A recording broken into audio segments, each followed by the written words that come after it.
Hello, this is Japanese Economic Review Channel. Okay, let's dive right into this month's numbers. We've got the latest preliminary oil statistics for January 2026 from Japan's Ministry of Economy, Trade and Industry. And wow, right off the bat, a really interesting story is taking shape. The first big number that jumps out, crude oil imports. That's the raw stuff coming into the country.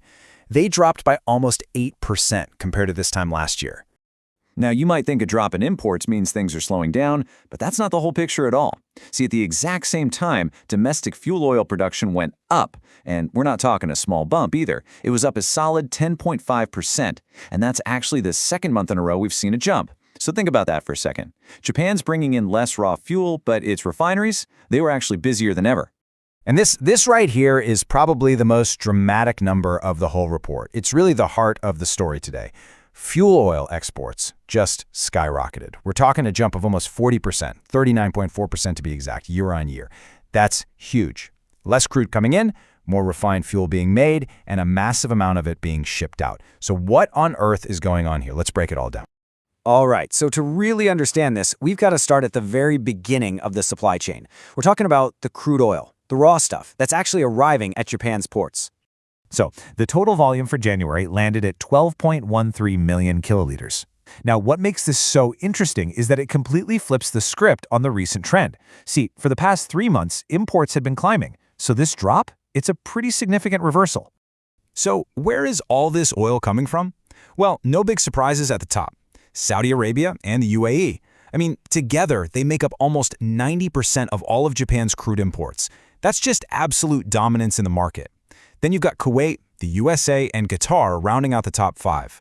But, and this is where it gets really interesting, if you look just below the surface, there's a huge reshuffling going on. Even though total imports were down, the numbers from individual countries were all over the place. Japan actually bought almost 22% more oil from Saudi Arabia and a whopping 30% more from the US. But, at the same time, look at this. Imports from the UAE, Kuwait, and Qatar just plummeted. So this isn't just a simple case of buying less oil. It looks a lot more like a strategic shift in who Japan is buying from. Now, despite that big jump in U.S. oil and all that reshuffling, let's be clear. Japan's reliance on the Middle East is still incredibly high. We're talking 95.1%. But it is worth pointing out that this number has actually ticked down just slightly for the 4th month in a row. It's a slow burn, but definitely a trend to watch. Okay, so that's the oil coming in. But what did Japan actually do with it once it got here? This next part of the story really gives us a peek into the health of the domestic economy. And you can really see how much activity was ramped up when you look at the details. That 10.5% production increase, it was pretty much across the board. Gasoline, naphtha, jet fuel, kerosene, you name it, production was up. The only, and I mean only, fuel type that saw a dip in production was heavy oil. Everything else was full steam ahead. And all that extra fuel didn't just sit around. It was met with really healthy demand right here at home. Domestic sales climbed 2.3%, and just like production, that's the second month in a row for an increase. And again, you see that strength pretty much everywhere. Gasoline, jet fuel, kerosene all saw people buying more. That's a really good sign for economic activity inside Japan. Okay, so let's recap. Domestic production is up. Domestic sales are up. Everything's looking strong at home. But you know, that still doesn't quite explain that huge jump in production we saw. For that piece of the puzzle, we have to look at the international trade numbers. And this is where things get wild. I mean, just look at this contrast. It's night and day. On one hand, Japan was importing way less refined fuel, down over 26%. And get this, that's the 8th straight month that those imports have dropped. But on the other hand, like we saw right at the beginning, its exports of that same fuel just exploded, up by nearly 40%. So here's the key takeaway, the big story. Japan is increasingly acting as a major refinery, not just for its own needs, but for the entire global market. All right, let's just put all these pieces together for a second. Crude oil imports are down, but refinery production is way up, and exports are way, way up. So, wait a minute. Where did all that extra oil come from? The math doesn't quite add up, right?